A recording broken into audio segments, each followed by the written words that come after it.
Thank you for being here. Thank you for being here. Okay. Bold of you to show your face here. Thank you for coming. I'm just gonna squeeze in over here if that's all right. Yeah. I'm just gonna sit here. Okay, thanks. Yeah. Sorry for that. Oh, me?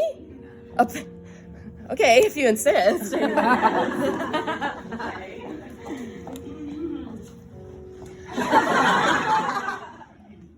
Well, thank you all for being here. I guess, let us pray. Dear RuPaul, who art in San Diego, hallowed be thy gaze. Thy paycheck come, thy will be dumb, on earth as it is in heaven, gay bar and club. Give us this day our daily slay, and forgive us our reeds, as we forget those who did us dirty. And lead us not into conservatism, but forgive us for Trump. For I am the kingdom and the power and the glory hold forever. Men.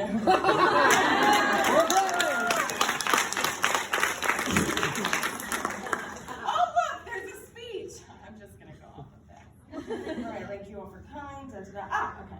Born 8:16 in the morning on December 31st, 2001. That's my birthday. We are gathered here today to celebrate the life of one Samantha Jacqueline Lewis. That's my...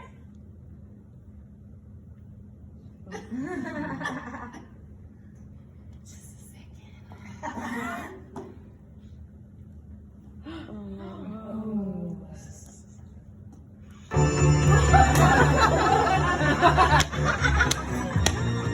Dead? Me? Alive but dead? How and why? Samantha, affectionately referred to as Sam, died while she was competing in an Ironman triathlon in the Mojave Desert. She was finally going to beat her personal world record, which is a personal record that also happens to be a world record, which is why it was so devastating when that anvil fell on her, seemingly out of nowhere, creating a Sam-shaped hole in the ground out of which she sat up and went, before succumbing to her injuries. Oh my God, I can't believe it. I did a triathlon, but also I died? Is this heaven? I mean, I have an audience. Wait, if this is heaven, where's my bucket of beer cheese that doesn't make me shit myself? Where's my maid servant? A margarita? Damn it! I always knew hell was full of Midwesterners. Sorry. It's my first time being dead. I'm just gonna keep reading. Okay, I'm 22, Ball State, never had a real job. Okay. It's my son. Sam was ripped from us far too soon. And yet she accomplished so much, like the time she won a poetry award in the 4th grade, or when she saved that family of orphans from the Triangle Shirtwaist factory fire of 1911. And who could forget when she bravely came out to her parents as a bad bitch, or when she became the first woman. Sam is survived by her family. Sam is survived by her family, a collective of strong women and men marked by their potent senses of humor, sensitivity, and addictive personalities, which apparently is not when you have a personality so awesome that people get addicted to it.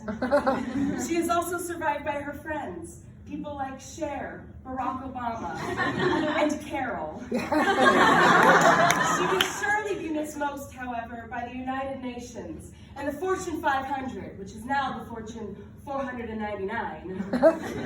In her youth, Sam was the perfect child. She never threw any tantrums, and she definitely didn't hump any furniture. She was fiercely ambitious in her schoolwork and even more dedicated to her dream of becoming absurdly rich and famous. I mean, her dream of serving the world through her art. Really, not much can be said about Sam except this. She was perfect and adored by all. Woo! Thank you all for coming. There are refreshments in the lobby. Please feel free to remember me that way forever, and you can go now. You can go now. Go.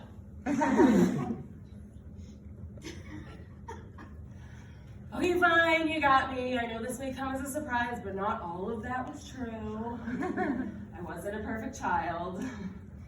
In fact, I don't know if you've ever seen The Exorcist, but the little girl whose head spins, yeah, that was me between the ages of 2 and 19. I was also deeply depressed and anxious and too lazy to take responsibility for my own health, so I blamed everyone else for my problems. I was a flaky friend at best, a passive-aggressive cunt at worst, and I couldn't commit to anything, not even writing an email in a reasonable amount of time. But my worst problem of all was that I was terrified of dying. Mostly because I didn't want to leave the people I love behind, but also because I knew I hadn't yet lived up to my full potential. See, I hadn't let myself fail and be unlikable, and I certainly wasn't admitting it when I had. I never let myself be human. And yet here I am, about as human as you can get, dead. I guess it's not so bad though. I mean, now that I'm dead, I probably don't have to keep bleaching my roots. Really, I can do anything I want. I mean, I could haunt your asses. Boo. I'll work on it. But maybe I'll just do all the things I never had time for, like reading and painting and balancing my pH. Maybe I'll go outside and I'll listen to the leaves in a tree and I'll write poetry about it. Or I'll go to Walmart and I'll smile at people instead of giving them a resting bitch face. Okay, that's never gonna happen. But I'll be a better friend. And I'll pet my dogs more. And I won't live in fear all the time because shit, the worst has already happened. I can only go uphill from here, right? I should die more often. Seriously, and you should die too. And you should die, and you should die, and you should really die, because then you'll wake up. And you'll take a deep breath. And someone will be knocking on your door to make sure you make it to class on time. And you'll have a missed call from a friend who noticed you were gone. And there will be a dog whose tail is wagging just because you finally got out of bed. And food will taste good. And music will blow your mind. And you won't care if you're in heaven or hell or goddamn Middle Earth because you're here. I'm here.